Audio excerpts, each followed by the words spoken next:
What's the most controversial memory from your childhood? In my family, girls didn't need to work. Instead, they were sold to the highest bidder the moment they got their first period. Didn't matter if you were 12, 13, or 14. The blood meant you were worth at least $50,000 to a man 3 times your age. I grew up knowing my exact price. My mother would calculate it openly. Virgin premium, light skin was a bonus, young age multiplier. She kept spreadsheets. I was 11 when I watched my cousin Lilith get sold for $75,000 to a 43-year-old man, just 3 days after her first period. She looked delighted with herself, like she had made her family proud. I knew his previous 2 wives had died before turning 20. We all did. But none of that mattered when you promised to pay cash up front. And my uncle bought a new Mercedes the next day. That was the first night I decided to stop eating. Because I noticed the skinnier girls would be the last ones to get their period. And every year you delayed meant your price went up. Younger meant more valuable. The other girls called me skeleton, but I didn't care.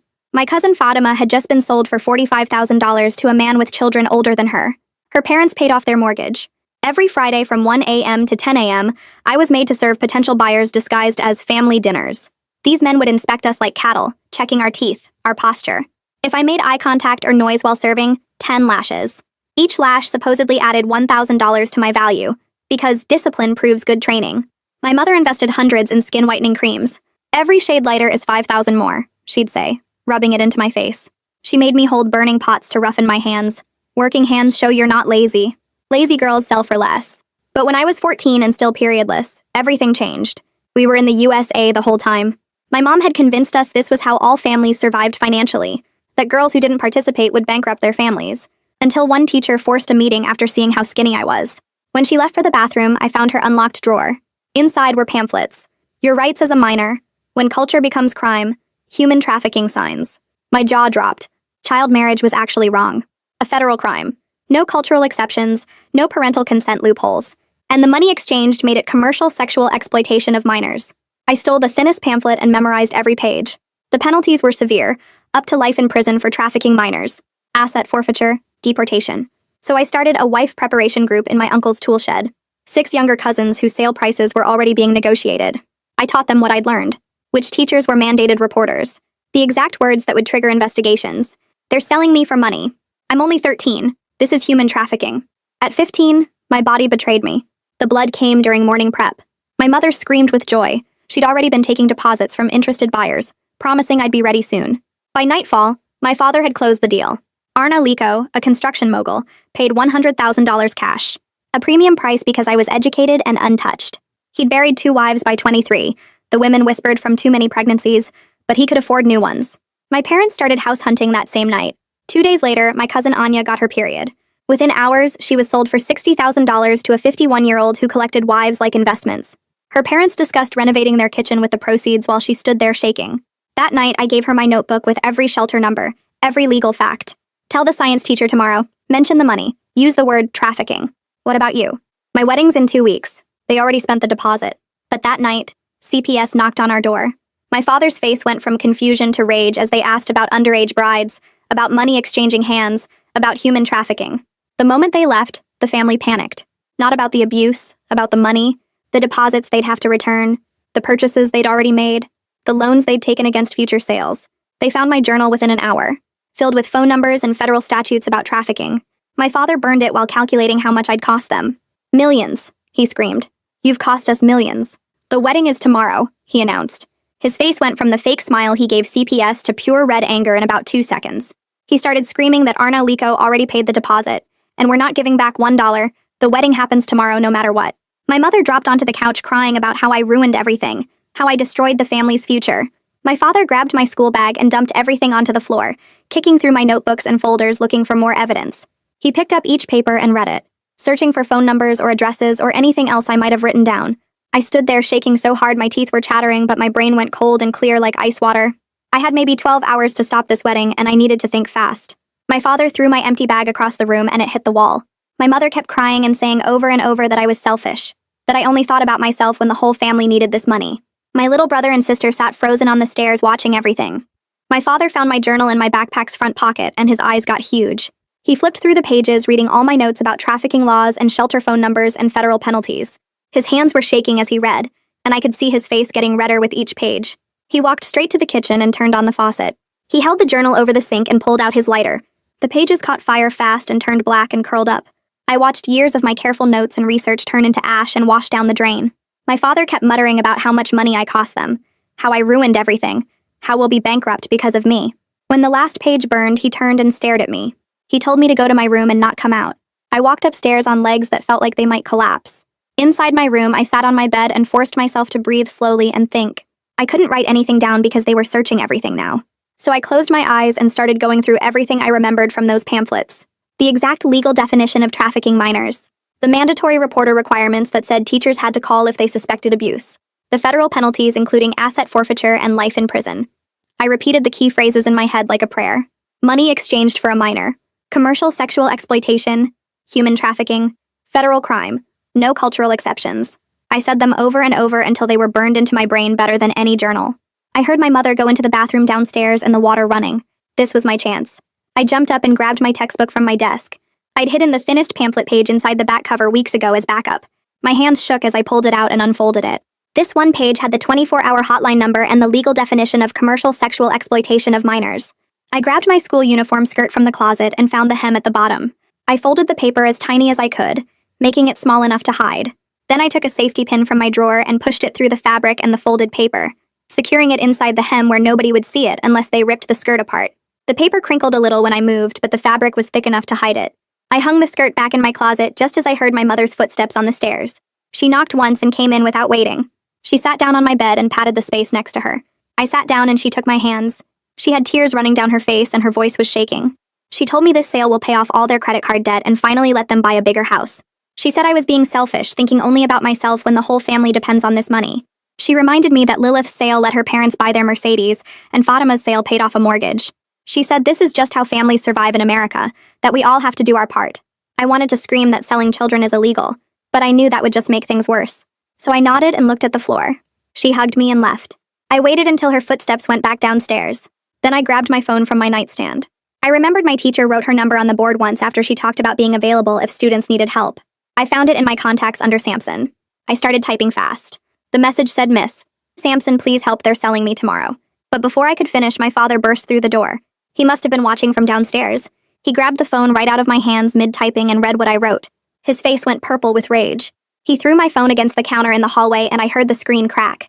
Then he went downstairs and came back with my mother's phone and took that too. He put his own phone in his pocket. I heard him unplug the house phone downstairs and the sound of him hiding it somewhere. We were completely cut off now. That night I lay in bed staring at the ceiling and forced myself to stay calm. I went through everything I could use if I got one chance to talk to police. Arna Liko's full name. The exact amount, $100,000. My age, 15. The wedding location at his house tomorrow at 2 p.m. My father's full name. And the key phrase the pamphlet said was most important. Money exchanged for minor. I repeated all of it in my head until I could say it in my sleep. Around midnight, I heard my father calling everyone to the living room. I went downstairs and my whole family was there. My father stood in the middle and went around the room asking each person if they were loyal to this family or traitors like whoever called CPS. My younger brother said loyal right away. My sister said loyal too. He stared at me for a long time and I finally whispered loyal. He nodded and then announced that all the doors will be locked from the outside tomorrow and I'm not going to the school. He said if I try anything stupid, he'll tell Arna Liko I'm not a virgin anymore and keep the deposit anyway. Then he'll say I'm lying about everything. Everyone went back to bed, but I couldn't sleep. I lay there in the dark, identifying my only two possible escape routes. The neighbor's house has one of those video doorbells. I've seen the blue light on it at night. If I can get close enough to mouth help at the camera, maybe someone will see it on the footage later.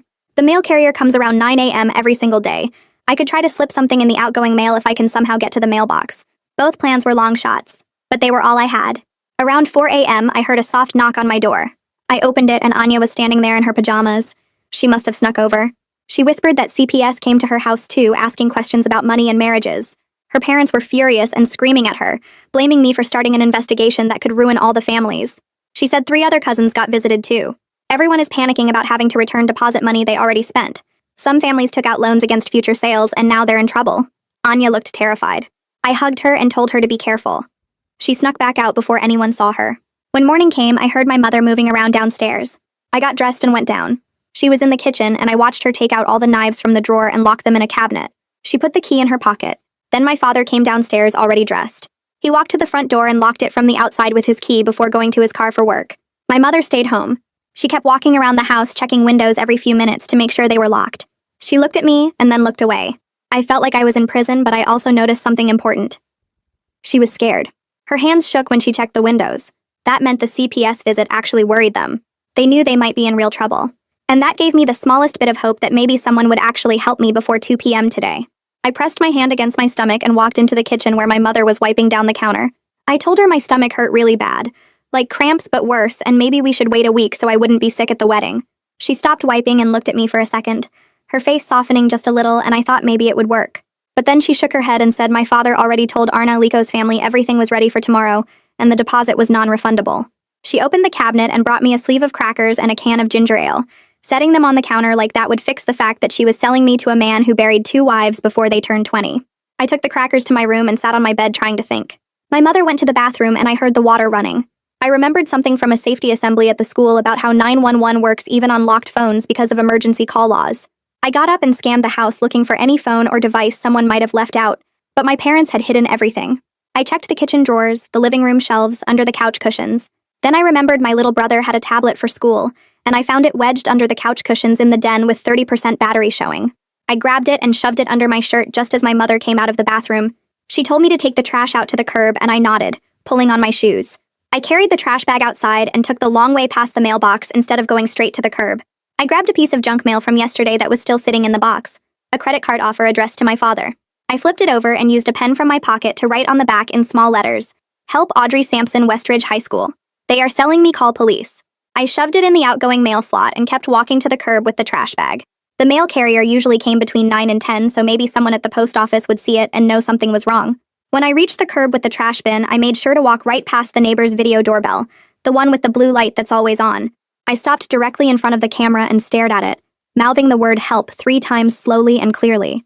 I didn't know if anyone actually watched the footage or if they'd just think I was being dramatic, but it was one more chance that someone would see something was wrong. I dragged the bin to the street and walked back inside. My mother was in the living room folding laundry and she called me over.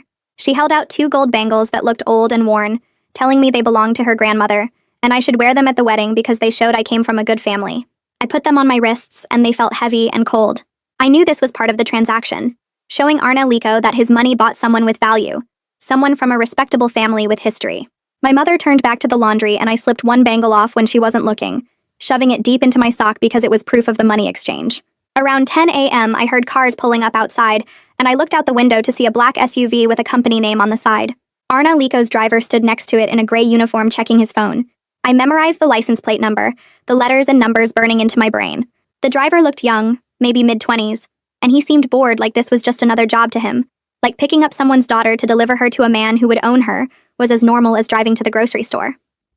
My mother's phone buzzed on the kitchen counter and she picked it up, reading a text. She told me Anya wanted to come over for 10 minutes and I felt a surge of hope. My mother let her in and we went to my room, closing the door. Anya sat on my bed and slid me a folded piece of paper, whispering that it was an old email login from a shared school account we used for a group project last year. She said Audrey Sampson checks her school email on Saturdays, and if I could get to any internet I should send her a message. I hugged Anya and thanked her, hiding the paper in my pillowcase. She left after exactly 10 minutes and my mother went back to the kitchen to start cooking lunch. I waited until I heard pots clanging, and then grabbed my brother's tablet from where I'd hidden it under my mattress. I locked myself in the bathroom and logged into the old school email account, my hands shaking as I typed. I composed a message to Audrey Sampson with the subject line, "Student Emergency Human Trafficking Mandatory Report Required." In the body I wrote my full address, my age which was 15, the amount of money which was $100,000, Arna Liko's full name, and that the wedding was tomorrow at 2 p.m. I hit send and watched the message disappear into the sent folder. I cleared the browser history and deleted the email from sent items, just as my mother knocked on the door asking what was taking so long. I flushed the toilet and washed my hands, opening the door with the tablet hidden in my waistband. At 1 p.m., my father came home early and I heard his voice in the kitchen before I saw him. He announced that Arna Liko wanted to do a rehearsal tonight at 6 p.m., so I could meet his family before the wedding. My stomach dropped because that meant I had 5 hours left, maybe less.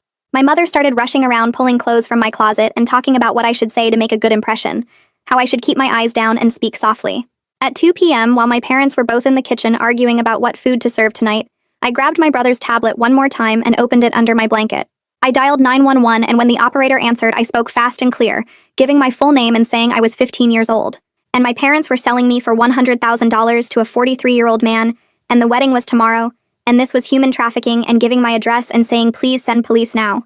My father must have heard my voice because he ran into my room and ripped the tablet away from me, his face red with rage. But I had already said everything. every single word I needed to say, and the operator had heard it all. My father threw the tablet against the wall and it shattered into pieces on the floor. He grabbed my arm hard enough to leave marks and dragged me into the living room where my mother was pacing back and forth. She kept asking if the police were really coming, or if 911 would think some kid was playing around. My father said we had to act normal, and if anyone showed up, we'd say I was lying because I didn't want an arranged marriage. He told my mother to make me change into something nice for the rehearsal, so we looked like a normal family getting ready for a wedding. My mother pulled me to my room and stood in the doorway watching me while I went through my closet. She picked out a fancy red dress with gold stitching that she'd bought last week for tomorrow. I pulled off my school clothes while she stared at me to make sure I didn't try to run or hide anything. The dress felt heavy and expensive, like wearing proof of how much money I was worth. While my mother turned to grab shoes from the closet, I reached into my school skirt on the floor and found the pamphlet page I'd pinned in the hem. My fingers shook as I transferred it to the new dress, folding it tiny and pinning it inside the lining near my waist. The paper made a small crinkling sound when I moved, but the dress fabric was thick enough that my mother didn't notice. She handed me gold sandals and told me to put them on. I slipped my feet in and stood there feeling like I was already being delivered to someone who'd paid for me. At 3 p.m., someone knocked on the front door. My father looked through the peephole and his face went tight. He opened the door with a big fake smile and our neighbor stood there looking worried. The neighbor said his doorbell camera had caught what looked like a 911 call that got cut off from this address, and he wanted to make sure everything was okay. My father laughed and said his son had been playing with a tablet and must have called by accident. Kids these days with technology. But the neighbor looked past my father at me standing in the middle of the living room in a fancy dress in the middle of the afternoon. His face showed he knew something was wrong.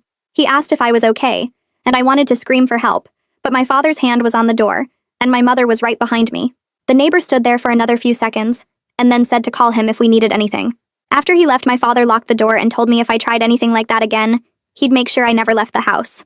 Across town, Audrey sat at her desk grading papers when she opened her school email. She saw my message with the subject line about trafficking and student emergency. She read it once, then read it again more slowly. Her hands reached for her phone and she forwarded the email to the CPS hotline with a note that said she was a mandated reporter, and this was a real threat happening right now.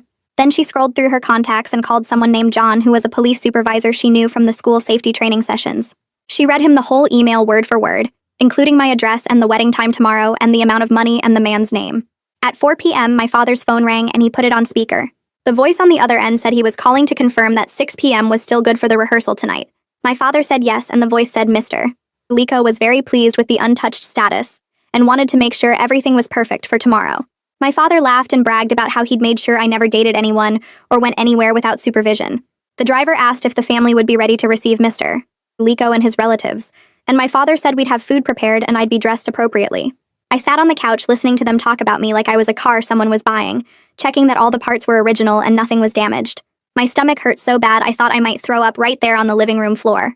At 5 p.m., I heard sirens getting closer to our street. My father jumped up and ordered everyone to sit down and stay quiet.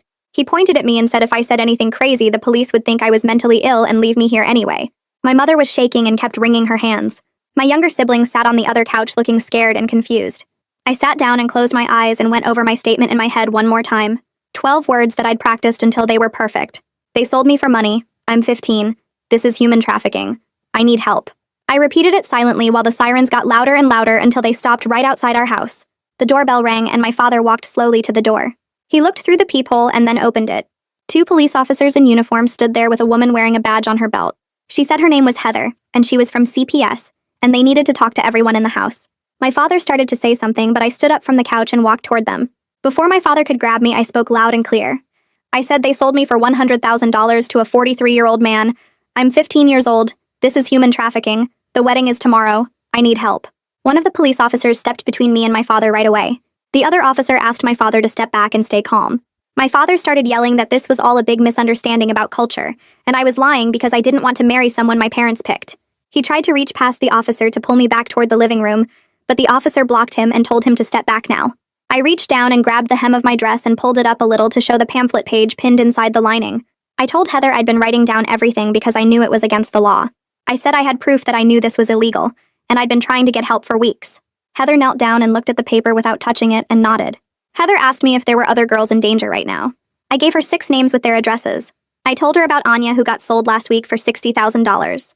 I told her about Lilith, who was only 12 when they sold her, and about Fatima, who got sold to a man who had kids older than she was.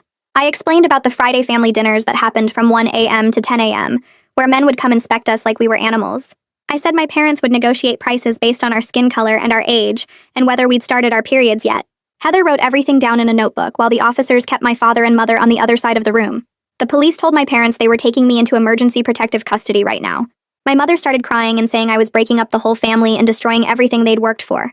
One officer said I could pack one small bag with some clothes and personal items. I ran to my room and grabbed my school backpack. I threw in some clothes and my toothbrush and the gold bangle I'd hidden in my sock as evidence of the transaction. I walked back through the living room with my backpack, and my father's face was red with rage. He didn't say anything, but his eyes promised that if he ever got the chance, he'd make me pay for this. I walked out the door between the two officers and Heather. The cool air outside hit my face, and I realized I was shaking all over.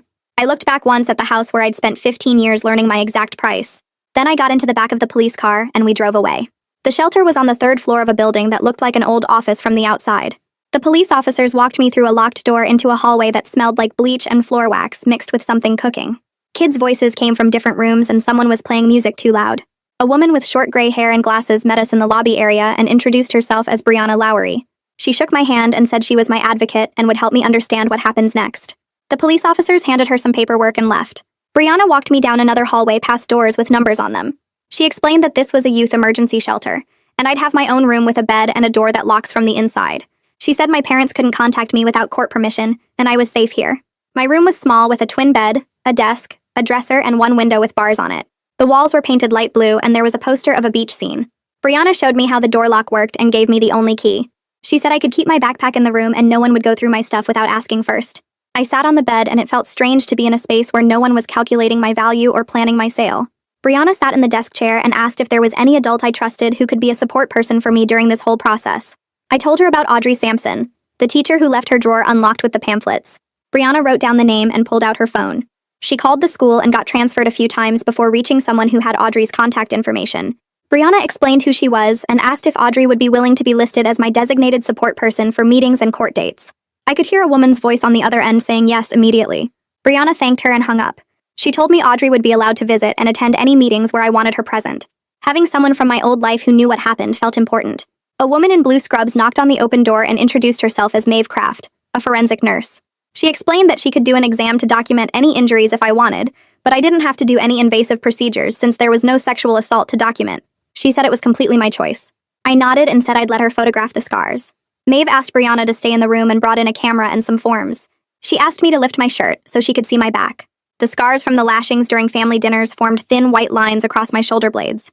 Maeve took several photos from different angles and wrote notes on a form. Then she asked about other injuries, and I showed her the places on my arms where my mother had grabbed me hard enough to leave finger-shaped bruises that were now fading to yellow. Maeve photographed those too. She was gentle the whole time and explained everything before she did it. When she finished, she said the photos would be kept as evidence and I could request copies if I ever needed them. The two police officers who brought me in came back and asked to see the gold bangle and the pamphlet page from my dress. I pulled the bangle out of my sock and unpinned the folded paper from inside the dress hem. They put both items in clear plastic bags with labels and wrote down information on forms attached to the bags. One officer took photos of the bangle with his phone, while the other one asked me to explain where it came from and why I kept it.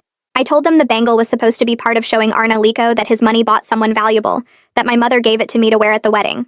I explained the pamphlet page was the one I'd memorized that had the legal definition of trafficking and the hotline number. The officer wrote everything down and said both items would be entered as evidence in the case. They thanked me and left with the evidence bags. Around 10 p.m., I was sitting at the desk trying to read a book someone had left in the room when I heard a phone ringing down the hall. A staff member knocked on my door a few minutes later and said someone had called asking for me but wouldn't give their name. The staff member didn't put the call through and logged it as a safety concern. Brianna came to my room right after and explained this might be my family trying to contact me. She reminded me I didn't have to talk to anyone I didn't want to, and the shelter had protocols to protect residents from unwanted contact. I felt my stomach tighten thinking about my father trying to reach me. Brianna stayed for a few minutes to make sure I was okay, and then left me alone to get ready for bed. Before bed, Brianna came back with a small recording device and asked if I was ready to give a complete statement. I said yes. She set up the recorder on the desk and pressed record. I started from age 11 when I first decided to stop eating to delay my period. I included every detail I could remember even though talking about it made my throat tight. The deposit amounts for each cousin who got sold. Arna Lico's full name and the license plate number of his driver's car. The names of the other girls I knew about. The address where the Friday family dinners happened. The exact words my mother used when she calculated prices. The way the men would check our teeth and posture like we were animals. I talked for a full hour without stopping and Brianna just listened and let the recorder run. When I finally finished, my voice was hoarse and I felt exhausted. but also lighter, like the secrets had been heavy, and now someone else was carrying part of the weight. That night, I lay in bed with the lights off, but I couldn't sleep. Every time I closed my eyes, I saw flashes of the Friday family dinners. Men's hands lifting my chin to check my face. Someone grabbing my wrist to look at my hands. The smell of cologne mixed with cigarette smoke. I got up and checked the door lock to make sure it was really locked. Then I got back in bed. 20 minutes later, I got up and checked it again. The third time I checked it, a night staff member was walking past and saw me. She stopped and asked if I was okay. I said I kept needing to make sure the door was locked. She nodded and said that was normal. That trauma makes your brain think danger is still happening even when you're safe now. She sat with me in the hallway for a while and we didn't talk much, but having someone there helped. Eventually, I went back to bed and managed to fall asleep around 3 a.m. The next morning at breakfast in the common room, I sat across from Brianna and asked her directly what would happen to my parents legally. She explained they could face serious criminal charges, including attempted human trafficking, child endangerment, and conspiracy. She said the investigation was just starting, but the evidence was strong. I felt guilty for a second thinking about my parents going to prison. But then I remembered my mother rubbing skin whitening cream on my face while calculating how much more money lighter skin would bring. I remembered my father announcing the wedding was tomorrow, like I was a piece of property he'd already sold. The guilt faded and I ate my cereal. 2 days later, Brianna took me to a meeting at a government building downtown. We went through security and took an elevator to the 4th floor. In a conference room, I met Elliot Henderson, the assistant district attorney assigned to my case. He was younger than I expected, maybe early 30s, with dark hair and a gray suit. He shook my hand and said this was his first trafficking case, but he'd worked with domestic violence and child abuse cases before. He asked if it was okay for him to record our conversation, and I said yes. Brianna sat next to me the whole time. Elliot asked detailed questions about the money exchange, and I answered each one as clearly as I could. He wanted to know exact dates, exact amounts, who was present during conversations, what words were used. He took notes on a yellow legal pad, and sometimes asked me to repeat things, so he could write them down correctly.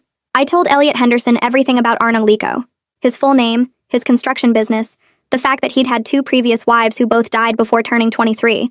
I repeated what I'd overheard the women whispering about too many pregnancies. Elliot wrote it all down and said if the evidence supported it, Arna Lico could be charged with attempted sex trafficking of a minor and conspiracy. He explained those charges carry sentences of 15 years to life in federal prison. He said the fact that money was exchanged made this a federal case, not just a state case, which meant bigger penalties and more resources for the investigation. When the meeting ended, Elliot told me I'd done a good job and he'd be in touch as the case moved forward. That afternoon, back at the shelter, I was sitting in the common room trying to read a book when Brianna walked in holding her phone. Her face looked serious but not scared, and she sat down next to me on the couch. She said CPS had just called with an update, and Anya was removed from her home that morning for safety. I felt my whole body relax knowing Anya was out. Brianna explained that my statement naming Anya's recent sale triggered an emergency removal, and she was placed with a foster family across town. Then Brianna said 2 other cousins I'd named were also under investigation, and CPS was interviewing all the girls from my list. I asked if they were safe too, and Brianna said the investigations were ongoing, but some families were better at hiding evidence than others. I felt relieved about Anya, but worried about the cousins whose parents might lie better than mine did. At lunch, I sat at one of the long tables in the dining hall with a sandwich on my plate. I picked it up and took a bite and chewed slowly. The bread felt thick in my mouth, and after 3 bites, my stomach started feeling too full. I put the sandwich down and stared at it, knowing I should eat more, but my body was saying stop. Marguerite Rosa, the shelter counselor, came over and sat across from me. She looked at my half sandwich and asked how I was doing with meals. I told her the truth, that I could only eat a little before feeling full. Marguerite nodded and said after years of restricting food, my stomach had shrunk, and my body needed time to learn normal eating again. She suggested we set small goals like finishing 1 full meal a day to start. Then she promised that no one at the shelter would punish me for how much I ate or didn't eat, and food would never be used as control here. I felt my eyes get wet, but I didn't cry. Later that afternoon, Brianna got another call, and I watched her face change while she listened. When she hung up, she told me Elliot Henderson had just called with news. Luke Vasquez, Arna Lico's attorney, had contacted the DA's office that morning. Brianna said the attorney was claiming this whole case was a cultural misunderstanding and that arranged marriages were protected religious practice. I felt my stomach drop because I knew that argument. My parents had used it too. But then Brianna smiled a little and said Elliot told the attorney that child marriage was illegal in this state, no matter what culture or religion, and the money exchange made it trafficking under federal law. Elliot had said he wasn't interested in any deals that tried to make what happened sound less serious than it was. I asked Brianna what that meant, and she said it meant the DA's office was taking this seriously and wasn't backing down. The next day, Brianna sat with me in her office and explained I had to go to court soon for a temporary restraining order hearing. She walked me through what would happen and what questions the judge might ask. I felt my hands start shaking thinking about being in the same room as my parents. Brianna saw me shaking and said my parents would be on the opposite side of the courtroom, and security would be there the whole time. She said Audrey Sampson was coming to sit with me as my support person. I asked if I'd have to look at my parents, and Brianna said I could look at the judge, or at Audrey instead. We practiced some of the questions the judge might ask, and Brianna reminded me to answer clearly and honestly. The morning of the court hearing, I woke up early with my stomach feeling sick. Brianna came to my room and sat on the edge of my bed. She said she needed to tell me something before we left. Someone had sent a threatening message through a relative saying I better drop the charges or the family would be ruined financially, and it would be my fault. I felt cold all over hearing that. Brianna said I needed to report it immediately, so I told her I was reporting it right now. She said the judge would be notified before the hearing started, and extra security was assigned to the courtroom and my seating area. I asked if the person who sent the message would get in trouble, and Brianna said yes. Witness intimidation was a crime. Before we left for court, John Sampson, the police supervisor, came to the shelter and brought Brianna a USB drive. I was standing in the hallway and heard him explain that the neighbor's doorbell camera had footage from the morning before my planned wedding. Brianna plugged the drive into her laptop right there, and we watched the video together. The screen showed me walking past the camera on my way to the trash bin. I watched myself look directly at the lens and mouth the word, "help," 3 times. The timestamp in the corner showed the exact date and time. John said the neighbor had reviewed his footage after police knocked on doors asking questions and found this clip. Elliot Henderson was adding it to the evidence file. Watching myself on that screen made everything feel more real, like proof that I wasn't making this up.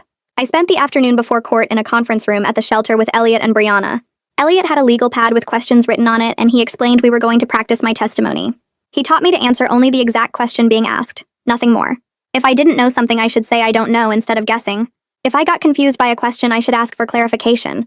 We practiced the same questions 5 times until my voice stopped shaking so much. Elliot asked about the money, and I answered with the exact amount. He asked about my age, and I said 15. He asked about the planned wedding, and I gave the date. Brianna reminded me I could ask for a break anytime I needed one, and the judge would give it to me. By the end of the practice session, my hands had stopped sweating as much. The day after my court hearing, Brianna mentioned that word about the case had spread in the community. She said there were strong opinions online, with some people defending my parents' cultural rights, and others calling for maximum prosecution. I started to ask if I could see what people were saying, but Brianna stopped me. She explained the shelter had a policy of not showing residents any social media or news coverage about their cases. The policy was there to protect us from the stress of reading comments from strangers who didn't know the full story. I felt frustrated but also a little relieved because I didn't know if I could handle reading people defend my parents. When Audrey Sampson came to visit the shelter to go over the court plan, we sat in the small meeting room with the door closed. I told her I wanted her to be the one person in the courtroom who was there just for me. Not Elliot, who had to focus on the legal case, not Brianna, who had to manage all the logistics, but someone whose only job was to be on my side. Audrey looked right at me and said she understood exactly what I meant. She promised she'd be right there in the front row where I could see her the whole time. I asked what I should do if I got scared during testimony, and she said to look at her and she'd be looking back. That made me feel steadier. The morning of court, I woke up at 6 and couldn't fall back asleep. I got dressed in the clothes Brianna had helped me pick out. Nothing too fancy, but neat and clean. While I was getting ready, I remembered Brianna had said I could keep a note in my pocket if it helped. I found a sticky note and wrote 3 sentences. I am telling the truth. I am safe now. I am brave enough for this. I folded it small and put it in my pocket. In the car on the way to the courthouse, I pulled out the note and read it 5 times. My hands were sweating and my heart was beating fast. But when I said the words out loud in a whisper, my voice sounded steady. The courthouse parking lot was half full when we pulled in, and I followed Brianna through the back entrance like Elliot had instructed. Security waved us through a metal detector, and we walked down a long hallway with fluorescent lights that buzzed. The courtroom door had a small window, and I could see people already sitting inside. Brianna squeezed my hand once before we went in. The room was smaller than I expected, with wooden benches and a judge's desk at the front. My parents sat on the left side with a man in a suit who must have been their lawyer. I looked away fast and found Audrey in the front row on the right side. She smiled at me exactly like she promised she would. Elliot was already at a table organizing papers, and he nodded when we sat down behind him. A bailiff told everyone to rise, and Judge Cameron Wise came in wearing a black robe. He looked older than my father, with gray hair and glasses. The bailiff said we could sit, and the judge reviewed some papers on his desk. Elliot stood up and explained this was a hearing for a temporary restraining order on behalf of a minor who had been sold for marriage. The judge looked at me and asked if I was ready to testify. I said yes, and walked to the witness stand. A woman held out a Bible and asked if I swore to tell the truth. I put my hand on it and said I do. Judge Wise asked me to state my full name and age for the record. I gave both clearly. He asked me to explain in my own words what happened. I started with the money and said my parents sold me for $100,000 to a man named Arna Liko, who is 43 years old. I explained I just turned 15 and my period started 2 weeks ago. The judge wrote notes while I talked. He asked about the wedding, and I told him it was supposed to happen tomorrow. He asked if I wanted to marry this man, and I said no. I never wanted to marry him. My parents made the deal without asking me. Elliot asked if I could describe the preparation, and I explained about the Friday family dinners from 1 in the morning to 10, where men would inspect us and my parents would negotiate prices. I talked about serving them food and getting lashed if I made eye contact. I described how my mother calculated my value using spreadsheets with virgin premiums and skin tone multipliers. Judge Wise asked how long this had been happening, and I said since I was 11, and I listed my cousins who had been sold the same way with their ages and the amounts. My voice stayed steady the whole time, even though my hands were shaking in my lap. The judge asked if anyone had threatened me, and I said my father told me if I reported this, he would tell Arna Lico I wasn't a virgin anymore, and keep the deposit. After 20 minutes, Judge Wise said he had heard enough. He looked at my parents and said based on the testimony and evidence he was granting the temporary restraining order immediately. He said the planned wedding was officially canceled, and my parents were prohibited from contacting me or coming within 500 feet of me. He said this was clearly a case of attempted child trafficking, and he was referring it to the district attorney for criminal investigation. My mother started crying and my father's face went red. I looked at Audrey and she was smiling so big I almost smiled back. That same week, Elliot called Brianna to say he had filed preliminary criminal charges against my parents. The charges were attempted human trafficking of a minor, child endangerment, and conspiracy to commit a felony. He explained each charge carried serious prison time if convicted. Arna Lico was brought into the police station for questioning about his role in the transaction. Elliot said Arna admitted he paid the money, but claimed he thought it was a legal arranged marriage and didn't know my real age. The police found text messages on his phone discussing my virgin status and the premium price for my youth. Both my father and Arna Lico were arrested and processed, but released on bail the next day. The bail conditions included no contact with me or any of the other girls named in the investigation. Elliot said they each had to wear ankle monitors and report to a probation officer weekly. He explained this was just the beginning and the actual trial could take months or even a year. I asked if I was safe, and he promised the no-contact order was legally binding and any violation would send them back to jail immediately. 3 days after court, Brianna told me I was moved from the emergency shelter to a confidential foster placement. She explained the address would be kept private for my safety. We drove across town to a quiet neighborhood with older houses and big trees. The foster mom was named Estelle Connor, and she met us at the door. She looked like she was in her 50s with short gray hair and a kind face. She showed me around the house, which was small but clean with plants on the windowsills. My room was at the back with a window facing the yard. There was a bed with a blue quilt, a desk with a lamp, and a bookshelf that was half full. Estelle said she had fostered teenagers for 12 years, and she knew this was probably scary for me. She explained the house rules, which were simple things like letting her know if I was going out and doing my own laundry. She said I could lock my door anytime I needed privacy, and she wouldn't come in without knocking first. She showed me where the kitchen was and said I could eat whenever I was hungry. I put my small bag of clothes in the closet and sat on the bed. It was the first time in weeks I had been in a room alone without someone watching me. I tested the door lock 3 times to make sure it worked. 2 weeks into living with Estelle, Brianna came over with the school counselor to create a safety plan for my return to the school. They sat at Estelle's kitchen table with notebooks and asked me what would make me feel safest. I said I was worried about running into family members or people who knew my parents. The counselor explained I would arrive through a back entrance near the gym instead of the main doors. For the first week, I would eat lunch in her office instead of the cafeteria. We picked a code word that I could use if I felt unsafe and needed immediate help. The word was umbrella because it was random and I would remember it. 3 staff members would be told about my situation, including the vice principal, the school nurse, and my English teacher. They would watch for any family members on campus and call police immediately if anyone showed up. Brianna said the restraining order applied to the school grounds and my parents could be arrested for violating it. The counselor gave me her direct phone number and said I could text her anytime, even outside school hours. We practiced walking the route from the back entrance to my first class so I would know exactly where to go.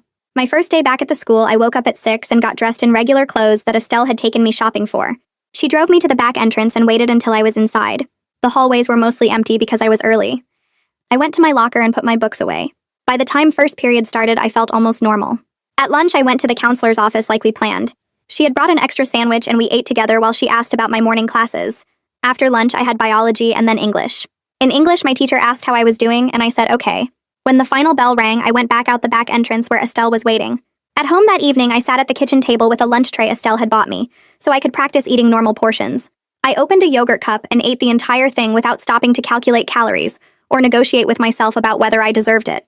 It was the first time in 4 years I had eaten a full serving of something without an internal bargain about punishment or value. No one was watching me or weighing me or calculating how my eating would affect my sale price. I finished the yogurt and threw the cup away, and felt something shift inside me. The next week, Brianna told me that Anya had been placed with a different foster family across town. She said we were allowed to exchange letters through the foster system. I sat down that night and wrote Anya a 3-page letter about the emergency shelter, the court hearing, and going back to the school. I included a list of the rights we had now, like being able to lock our doors and eat when we were hungry and say no to things. I told her about Estelle and how quiet the house was. I asked how she was doing and if she felt safe. 2 weeks later, Brianna brought me Anya's response. She wrote that her foster mom was named Jasmine, and she was teaching her to bake cookies and brownies. Anya said she was learning that food could be fun instead of scary. She wrote that she still had nightmares about the man who bought her, but her therapist was helping. She thanked me for giving her the notebook with the shelter numbers and said she never would have reported without it. I folded her letter and kept it in my desk drawer. 3 weeks after the charges were filed, Elliot called to explain that the court was reviewing my family's financial records as part of the asset forfeiture process. He said the government could seize money and property that was gained through illegal activity. The process was moving slowly because they had to trace all the deposits and purchases back to the sales of girls. He said they found evidence of at least 8 transactions over 5 years totaling more than $400,000. I asked how long it would take, and he said probably 6 months minimum. I told him I understood that justice wasn't fast, and I was learning to be patient. He said I was handling this better than most adults would. After we hung up, I thought about my parents losing the house they bought with my cousin Lilith's sale money. I thought about my uncle having to give back the Mercedes. I didn't feel sorry for them. A month after leaving home, the school counselor asked if I would be willing to participate in a presentation on human trafficking. She explained they did an assembly every year, and this year they wanted to include a survivor perspective. I said I didn't want to stand up in front of everyone, but I could write something anonymous. I spent 2 days writing a 2-page statement about what happened to me and my cousins. I didn't use any names, but I included details about the money and the ages and the way our families normalized it. The counselor read it out loud to an assembly of 300 students. I didn't attend, but I sat in the library during that period. Later that day, the counselor found me and said 3 students had approached her after the assembly to report concerns about their own situations. One girl said her parents were planning to send her to another country for marriage. Another said her older sister had been married at 14. A third said she knew someone being sold. The counselor was making calls to CPS about all 3. Knowing my words had helped someone else made me feel powerful instead of ashamed. The next month, Elliot sent an email to Brianna that she forwarded to me. Luke Vasquez had filed a motion to dismiss the charges claiming cultural bias in the prosecution. The motion argued that arranged marriages were protected religious practice, and the government was discriminating against my family's culture. The hearing was scheduled for next month. Elliot was preparing a detailed response about how federal trafficking law applied regardless of cultural context. He wrote that child marriage was illegal in this state under any circumstances, and the money exchange made it commercial exploitation, which was a federal crime. I read the email twice and felt my stomach tighten. I was anxious about more court, but also angry that they were still trying to make this sound like a misunderstanding. I texted Brianna and asked if I would have to testify again. She said probably not for this hearing. It was just about the legal arguments. I put my phone down and took 3 deep breaths like my therapist had taught me. At Estelle's house the following week, a caseworker came over to help me open a bank account. She explained that as a foster youth, I was eligible for a small monthly stipend for personal expenses. We went to a bank branch and filled out paperwork. The caseworker had to sign as my temporary guardian. The bank gave me a debit card with my name on it and showed me how to check my balance online. Having my own card with my own money that no one could take felt like owning a piece of my future. That afternoon, I walked to a store near Estelle's house and bought a new journal with a hardcover and a pack of good pens. I paid with my own card and kept the receipt. Back at home, I sat at my desk and opened the journal to the first page. I wrote the date at the top and then wrote 1 sentence. I am building something new. The following week, I sat in Marguerite's office for my regular therapy session, and she asked me to talk about the hunger control I used for 4 years. I explained how starving myself was the only power I had over my own body, when everything else was calculated and sold. She listened without interrupting and then told me that what I did was a survival skill I needed at the time, but could retire now. She said I wasn't defined by what I had to do to survive, and that my worth had nothing to do with my weight or my period or any price tag my parents put on me. Something about hearing her say that made my chest feel tight and my eyes started burning. I cried for the first time since leaving home, and Marguerite handed me tissues and sat quietly while I let it out. After the session, I felt lighter somehow, like I'd been carrying a weight I didn't know was there. 3 days later, I met with Brianna at the foster agency office and told her I wanted to make something for my cousins who were now in foster care too. We sat at a computer and created a simple booklet with big text listing basic rights. The first page said you can say no. The second page said your body belongs to you. The third page said adults who sell children are breaking the law. We added phone numbers for the foster hotline and CPS and a counselor line.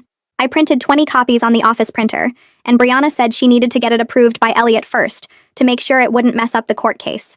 She scanned it and emailed it to him, and he responded within an hour saying it looked good and wouldn't interfere with anything.